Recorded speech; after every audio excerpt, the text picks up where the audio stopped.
Birinchi sinfga qabul 20-iyundan boshlanadi. Assalomu alaykum aziz muxlis. Agarda bizning kanalimizda mehmon bo'lsangiz, bizga obuna bo'lishni hamda videolarimiz ostida bardona like tugmasini bosib qo'yishni unutmang.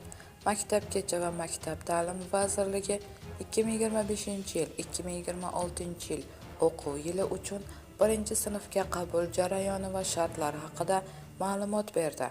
Qayd qilinishicha, parlamentga muvofiq 2025-yil 2026-yil o'quv yili uchun birinchi sinfga qabul jarayonlari ikki bosqichda amalga oshiriladi.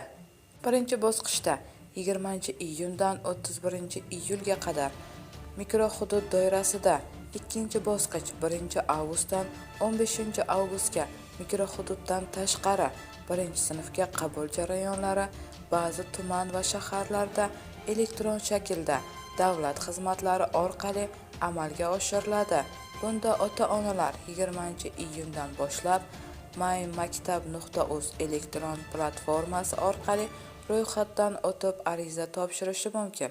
Davlat xizmatlari ko'rsatilmaydigan hududlarda birinchi sinfga qabul qilingan o'quvchilar vazirlik elektron tizimi adimmaktab.uz elektron tizimidan kiritiladi.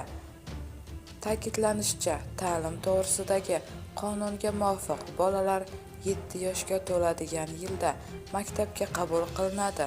Bu yil birinchi sinfga 2018-yil 31-dekabrga qadar tug'ilgan bolalar qabul qilinadi deyiladi xabarda. Bu xabarni barcha yaqinlarimizga jo'natib qo'yamiz hamda videomiz ostida bir dona like tugmasini bosishni unutmaymiz.